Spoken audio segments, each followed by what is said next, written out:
Ahead on 12 News, can't drive 55? No problem.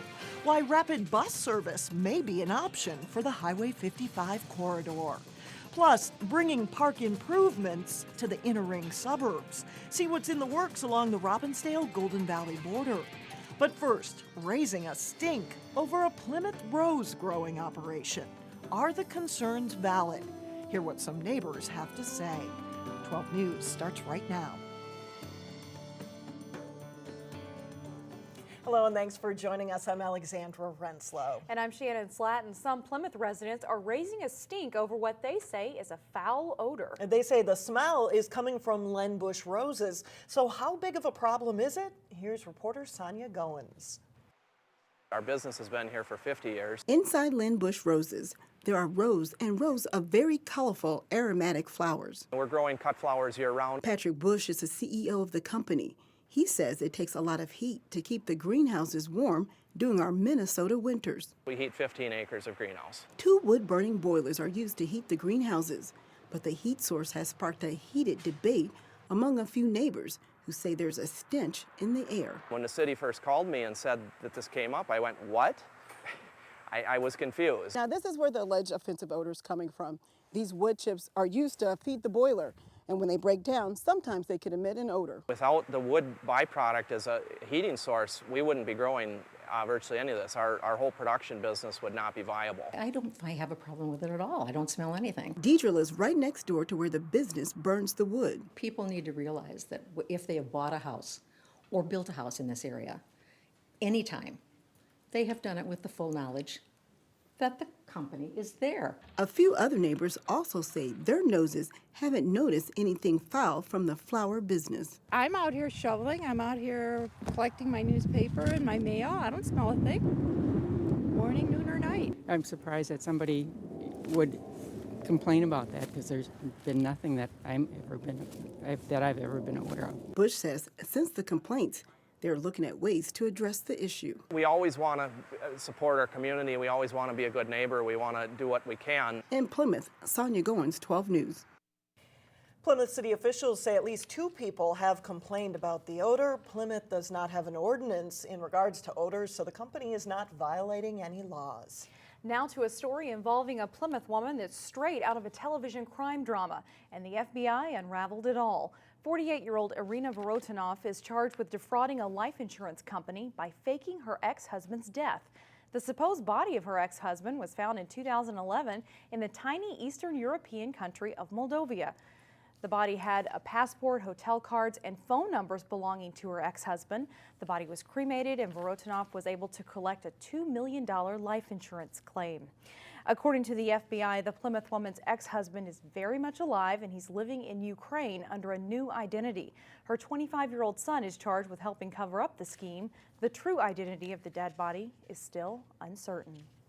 After years of planning and seeking public input, improvements are on the way for several parks connecting Robbinsdale and Golden Valley. The Mary Hills and Rice Lake nature areas, along with Sohaki Park, are all part of the project. As Delane Cleveland reports, it's part of a Three Rivers Parks effort to bring park improvements to the inner ring suburbs. On snow-covered trails surrounded by trees and brush, it's really just sort of a quiet solitude place. The presence of footsteps indicates the popularity of this so-called wilderness in the city. If we have parks close to people's homes, they'll come and use them on a regular basis, and they'll love them. Soon, the 64 acres of parkland split between Golden Valley and Robbinsdale will receive some much-desired improvements. Those two cities have teamed up with the Three Rivers Park District to create a grand vision of what to do here with this area. A lot of environmental education opportunities in that area, hosted classes for things like birding. Jonathan Vlaming is an associate superintendent with Three Rivers. It's a unique area. He explained the importance of the partnership. There are some lower income areas of Robbinsdale adjacent to Sohaki Park, and this gives us an opportunity to bring programming right into their backyards, literally, and to bring in some improved facilities into their backyards. In the past year, he led several public input sessions to find out what people wanted in the park. Those improvements begin this year with a $195,000 jump start from Three Rivers. So we're shooting to have the first paved trail segment done by the end of summer. In the next couple years, visitors can expect to see restrooms, an off-leash dog park, new water overlook sites, and various educational programs. We're really excited about what Three Rivers can bring to the table. In total, the three entities will pay about $1 million to enhance the area, with one clear directive from the residents. Don't overdevelop the park. Keep it natural as much as you can. In Golden Valley, Delane Cleveland, 12 News. Three Rivers officials say they expect the partnership between them, Robbinsdale, and Golden Valley to officially be wrapped up next month. 6 elected officials will oversee the improvements and direct future development, while day-to-day management will likely be done by Three Rivers. Construction is moving closer toward a new Brooklyn Park library. By the end of the month, Hennepin County is expected to select a contractor for the $23 million building. The new county library will be built on 6 acres of land along 85th Avenue across from North Hennepin Community College. It will be nearly 3 times the size of the current library, which is about a mile east on Zane Avenue. In Plymouth, city leaders are working with the Metropolitan Council to see if a bus rapid transit line would make sense along the Highway 55 corridor. The Highway 55 corridor is one of several different corridors throughout the Twin Cities the Met Council is studying for the possibility of a bus rapid transit way. Potential bus users, costs, and development in the area are all factors to consider. The city of Plymouth currently runs its own Plymouth Metrolink bus service to and from downtown Minneapolis. And that's one question that city leaders have about how a BRT line would coexist. At a special council session Tuesday night, both city leaders and the Met Council representative agreed the Highway 55 corridor does have potential. I'm looking at this as an area of a pretty explosive growth in the region and how we can more ingrain transit into the community early on. And one of the ways of doing that is to provide better transit service so that there's better options out there for people to use. We right now have a lot of businesses along the corridor, so I'm hopeful that in some form or fashion we can service these existing businesses in a better way, getting their employees to and from work and helping them out in that way. But we're certainly open to ideas. We are still developing in Plymouth, especially in the Northwest. The Met Council's corridor study is a preliminary first stage. No funding has been identified for a BRT project. The city of Plymouth is also trying to sort out a parking crunch. The city council gave preliminary approval to a plan that would add 100 parking stalls to the Plymouth Ice Center and Lifetime Fitness parking lot. The estimated cost is $900,000. The expense would be shared between the city and Lifetime. The plan would require the removal of trees in the southwest corner of the site. A final vote on whether to go ahead with the parking lot expansion could come next month. Up next, making your retirement happen. We'll have one retiree's story up next in Money Savers. And then a little bit later in sports, Wayzata looks to avenge an earlier loss to Hopkins in girls hockey. We'll have the highlights. But first, you can feel your toes again. Temperatures rise into the 30s on Thursday.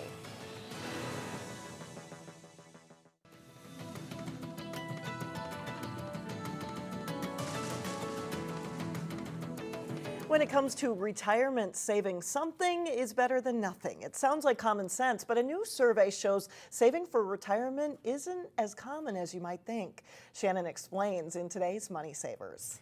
This survey says the number of people saving for retirement is way too low. Wells Fargo sponsored a survey of Americans between the ages of 25 and 75 with a median income of $63,000. It found nearly 34% were not currently contributing to a retirement savings plan, and 19% have no retirement savings whatsoever. So how do you set aside the money to save for retirement? We found a local recently retired couple who says practical, common sense solutions allowed them to retire right on time. Have you ever heard the term poor as a church mouse? We were poorer than the church mouse. No, we really weren't. After 30 years in the ministry, Wesley and Diane Brooks retired right on schedule last fall. We've always said, oh, wouldn't it be fun to go to Maine and have lobster on the seacoast? I mean, just silly things like that, which we've never done. But we plan to. We're going to now. They plan to spend retirement traveling and in a new lake home up north. We just had to live within our means and save as much as we could. The saving didn't start until they were in their 30s. The greatest enemy of an old man is an empty wallet. It was really quite a statement. So it was at that point that we decided we needed to start setting aside something. So their sage, simple advice is to live modestly and make saving a priority. There are certain things that you need, you know, in this life, and there are a lot of things that you could want. And so we tried to differentiate that. Just tried to spend less than we made. That's our profound statement. Just did the simple things. Ordinary. Yeah, and kind of kept at it. I guess we persevered at that. One of the common themes that I've found with my clients who are successfully retired is they paid off their debt. If they didn't have the cash, they didn't buy it. They paid off their debt early and they saved. Elijah Kovar with Great Waters Financial says save what you can and, like the Brooks, have a retirement plan. Studies show that peace of mind in retirement is directly correlated to having stable income streams. How much do you need for retirement? It all depends upon what you want to do, of course. The survey says middle-class Americans need a median savings of $250,000. Alex? All right, thanks, Shannon. Coming up, a solution for the winter blues, a trip to the Maple Grove Farmers Market. But first in sports, a great game as top-ranked Champlin Park battles number 5 Armstrong in boys basketball. Jay Wilcox has that and more when we come back. Welcome back. Jay's here now with sports. 2 basketball teams having a great season. And Champlin Park gets a run for their money. Yeah, it makes it a great game, too. And obviously, they wanted to get those kind of challenges, too, after having maybe a few too many easy ones. Champlin Park and Armstrong are both having terrific seasons in boys basketball. The Rebels are ranked number 1 in Class 4A, while the Falcons are rated 5th. Timberwolves mascot Crunch on hand to entertain the fans at Armstrong. Not that the game isn't exciting enough. Champlin Park takes advantage of early Armstrong turnovers. JT Gibson scores as the Rebels net the game's first 8 points. Marty Hill drives into the lane and hits a tough shot here as Champlin Park leads 17-6, less than 5 minutes in. But Armstrong really turns it around. Jerome Dixon hits a deep three-pointer. He scores 12 points in the game. The Falcons get a steal. Sean Burns passes to Trey Tate, and then back to Burns for the dunk as Armstrong takes the lead. The final seconds of the first half, Burns dumps the pass to Venny Williams, who beats the buzzer as Armstrong closes the half on a 27-7 run to lead by 11 at halftime. Early second half, the Rebels turn up the heat on defense. Hill with the steal ahead to Gibson for 2. Champlin Park's quickly within 5. Burns takes the ball hard to the basket. The senior nets 17 in the game. Armstrong leads 47-41. Hill hits 3-pointers on 3 consecutive possessions, though, as Champlin Park rallies to tie it at 50. And Hill gets the biggest basket of the game with under a minute to go with the steal and runaway dunk. Champlin Park rallies to win 64-61 to stay unbeaten on the season, coming out as a different team after halftime. We came in the locker room just talking about just keeping our composure. We haven't been down a lot this year, but we work on that in practice and game situations, so we just came out confident, and we just came out shooting and stuck to our game plan. In girls basketball, Maple Grove was supposed to host Elk River in a top 10 matchup Tuesday. Water damage to the gym at Maple Grove meant switching the game to Elk River as the first of a girls-boys doubleheader. First half, the Elks with nice inside-out passing. Elise Grunwald finds Anna Rolag for the 3. That puts Elk River ahead 13-11.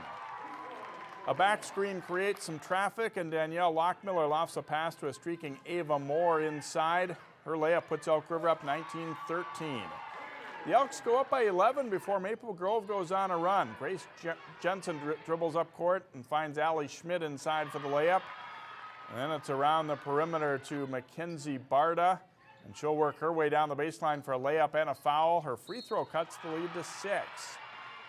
The Crimson get it down to 4, but watch this play right before halftime. The Elks' Kelsey Cox drops the ball but dives to recover it, and after passing it around, it ends up with Rolag, who hits the 3 just before the buzzer. Elk River takes a 7-point lead into the half. They win 60-55. It's Maple Grove's 3rd straight loss.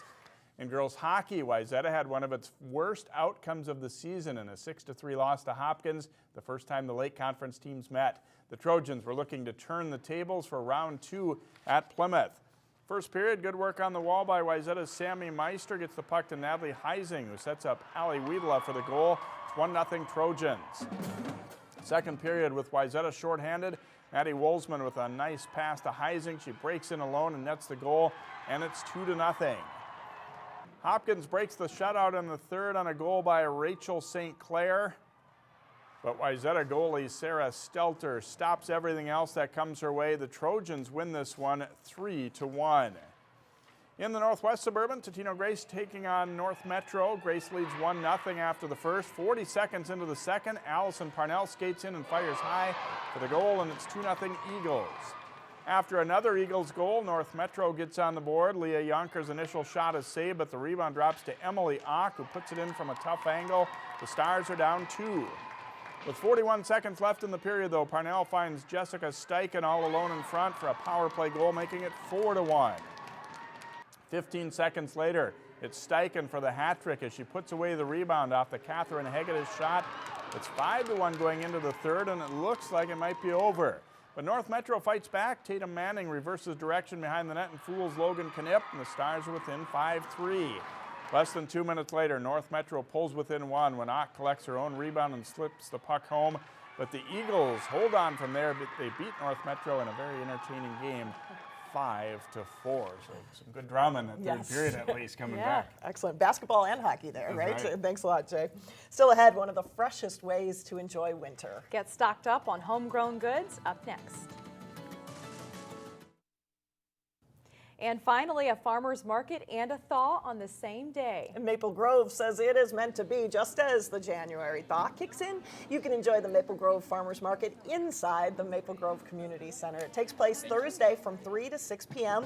There are 23 vendors, live music, and a drawing for 5 $10 market token prizes.